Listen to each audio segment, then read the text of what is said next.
I got the call at 2 a.m. on a Tuesday. My daughter Emma was getting married. Not in 6 months. Not next year. In 3 days. She didn't want me to walk her down the aisle. She wanted my permission to ask her stepfather instead. I said yes, hung up, and cried for the first time in 20 years. That moment broke something inside me that money could never fix. I was 32 when Emma was born. Young, ambitious, hungry for success. I worked in finance and the company was everything. My wife Sarah begged me to come home earlier, to miss just one meeting, to hold our baby girl while she was still small enough to fit in my arms. I told her I was building a future for us. I told her sacrifices were necessary. I told her she didn't understand how the business world worked. Emma took her first steps on a Saturday morning. I know this because Sarah sent me a video while I was in a conference room in Chicago. I watched it during a bathroom break, smiled, then went back to discussing quarterly projections. I told myself I'd make it up to her. I told myself there would be time later. I promised myself I'd be there for the important moments. But here's what nobody tells you about missing moments. They don't wait. They don't reschedule. They happen once, and then they're gone forever.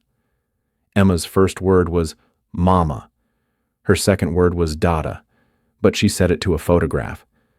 Sarah had put my picture on the refrigerator so Emma would remember what I looked like. I laughed when Sarah told me that story. I actually laughed. I thought it was cute. I didn't realize it was a warning. Kindergarten came and went. I missed the first day of school because of a merger in New York. I missed the school play because of a client dinner in Los Angeles. I missed her 6th birthday party because I was in London closing a deal that would make me partner. Sarah stopped asking me to come home. She stopped sending videos. She stopped expecting me to show up. And I thought that meant everything was fine. I thought silence meant acceptance. The partnership came through when Emma turned 7. I was the youngest partner in the firm's history. They threw a massive celebration. Champagne flowed. Everyone congratulated me. I called home at midnight to share the news. Sarah answered on the 5th ring. Her voice was flat, exhausted. She said congratulations and hung up. I told myself she was just tired. I told myself she'd be happy in the morning. Emma turned 8, 9, 10. The years blurred together in a haze of airports, hotels, and boardrooms. I convinced myself I was doing the right thing. Look at the house we had. Look at the private school tuition I paid. Look at the vacations Sarah and Emma took without me. I was providing. That's what fathers did. They provided. They sacrificed. They worked hard so their families could have better lives. Then Emma turned 11, and Sarah asked for a divorce. I didn't see it coming. That's how blind I was. I actually asked her why. She looked at me like I was a stranger, and maybe I was. She said Emma didn't know me. She said I'd chosen work over family every single day for 11 years. She said she was tired of explaining to our daughter why her father loved his job more than he loved her. I fought the divorce. Not because I loved Sarah, though I did. I fought it because losing meant admitting I'd made a mistake. Admitting that all those years, all those sacrifices, all those missed moments were for nothing. My lawyer was excellent. We dragged it out for 8 months. Emma turned 12 during the custody hearings. She refused to testify. She refused to see me. The judge asked her privately who she wanted to live with, and she chose her mother without hesitation. I got weekends.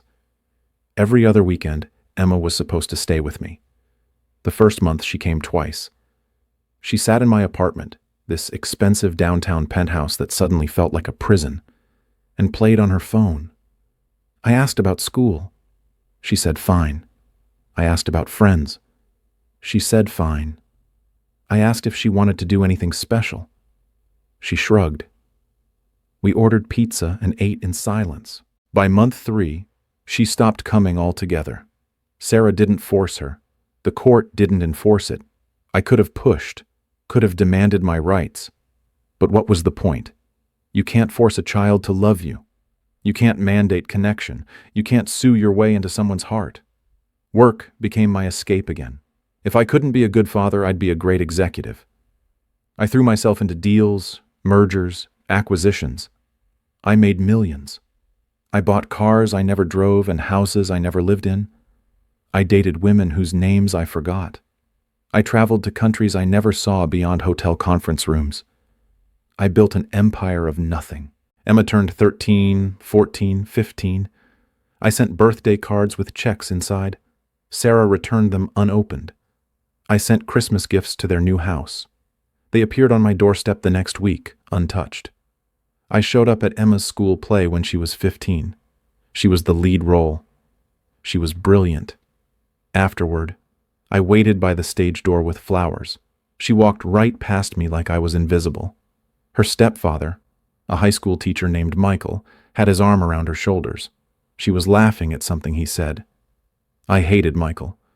Not because he was a bad man. I hated him because he was everything I wasn't. He coached Emma's soccer team. He helped with homework.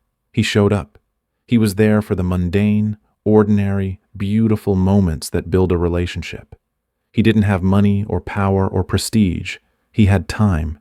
He had presence. He had my daughter's love. At 16, Emma blocked my number. I found out when I called on her birthday and got a message saying the number was no longer in service. I drove to Sarah's house. Michael answered the door. He was kind, but firm. Emma didn't want to see me. She was doing well. She was happy. Maybe I should give her space. Maybe someday she'd reach out, but maybe wasn't a promise. Maybe was hope wrapped in politeness. I hired a private investigator. I'm not proud of it. I just needed to know she was okay. The reports came monthly. Emma made honor roll. Emma joined the debate team. Emma got into Yale early decision. Emma had a boyfriend named Jake who treated her well. Emma was thriving. Emma was fine. Emma didn't need me. The day she graduated high school, I sat in my car across from the ceremony. I watched through binoculars like some kind of stalker. She walked across that stage, beautiful and confident and completely beyond my reach. Sarah cried. Michael cheered. Emma smiled bigger than I'd ever seen. I wasn't in that smile. I wasn't in that moment. I was a ghost watching a life I'd funded, but never lived. Yale took her across the country. I thought about showing up, surprising her, forcing a conversation. My therapist, the one I'd started seeing after a panic attack at work, talked me out of it. You can't ambush healing, she said. You can't demand forgiveness. You can only be ready if the opportunity comes. 4 years passed. I got reports from friends, from Sarah's social media that I checked obsessively. Emma was studying psychology. Emma was on the dean's list. Emma was happy. Always happy. Never mine. Then came that call at 2 a.m. 3 days until her wedding. 3 days to process 26 years of absence. 3 days to accept that another man would walk my daughter down the aisle because I'd been too busy walking into boardrooms. I flew to the wedding. I wasn't invited, but I went anyway. I sat in the back of the church, baseball cap pulled low. Emma was radiant. Her dress was perfect. Jake looked at her like she hung the moon. Michael walked her down the aisle with tears in his eyes. Sarah dabbed her face with a tissue. I watched my daughter get married, and she never once looked in my direction. At the reception, I stayed outside in the parking lot. Through the windows I could see her dancing, laughing, living. The DJ played father-daughter dance music and Michael stood up. Emma hugged him tight and they swayed together while everyone clapped. That should have been me. That was supposed to be me. I left before the cake cutting. What was the point? I'd already missed everything that mattered. One more moment wouldn't change anything.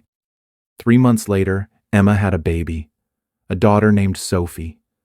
I learned about it from Sarah's Facebook post. The caption said, "First-time grandparents. Our hearts are so full." There were pictures of Sarah and Michael holding this tiny, perfect child. My granddaughter. A person who would grow up never knowing I existed. That's when I finally understood. This wasn't just about missing Emma's childhood. I'd started a cycle. I'd created a void that would echo through generations. Sophie would never know her grandfather. If Emma had more children, they'd never know me either. My absence wasn't just hurting me anymore. It was erasing me from a future I'd never see. I'm 63 now. Retired, wealthy, and completely alone. The money I made, the deals I closed, the reputation I built, none of it matters. None of it keeps me warm at night. None of it calls to check how I'm doing. None of it loves me back. Emma is 31. Sophie is 5. I've never met my granddaughter. I've never held her, never heard her laugh, never seen her smile. Emma had a son 2 years ago. Henry. I know this because I still check social media like a desperate ghost haunting the edges of a life I'm not part of. Sometimes I drive past their house. Emma and Jake bought a place in the suburbs with a big backyard. I've seen them through the windows.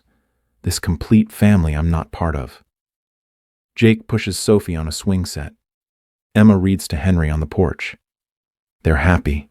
They're whole. They don't need the grandfather who was never there. People ask me for advice sometimes. Young executives hungry and ambitious, wanting to know how I built my career. I tell them the truth now. I tell them I built an empire on the ruins of my family. I tell them I traded everything that mattered for things that don't. I tell them that at the end of your life, nobody wishes they'd spent more time at the office. Some listen. Most don't. They think they're different. They think they can balance it. They think there will be time later. I thought all those things too. If I could go back, I'd quit that job the day Emma was born. I'd be poor and present instead of rich and absent. I'd know my daughter's favorite color, her fears, her dreams. I'd be the person she called when life got hard instead of the stranger she erased from her phone. But I can't go back. None of us can. We only move forward, carrying our regrets like stones in our pockets, hoping maybe our mistakes can light the way for someone else. Emma will never read this. She'll never know that I think about her every day. She'll never know that her baby pictures are the only things in my wallet. She'll never know that I'm sorry. And maybe that's what I deserve. Maybe living with that knowledge is my punishment for all the moments I chose to miss. I missed my child's entire childhood. And now I'm missing my grandchildren's too. The cycle I started continues, but this time I'm not too busy to notice. This time I'm just not invited. And that's the real lesson here. You can't get time back. You can't rebuild what you never built in the first place. You can only watch from the outside and hope that someone, somewhere, learns from your mistakes before it's too late.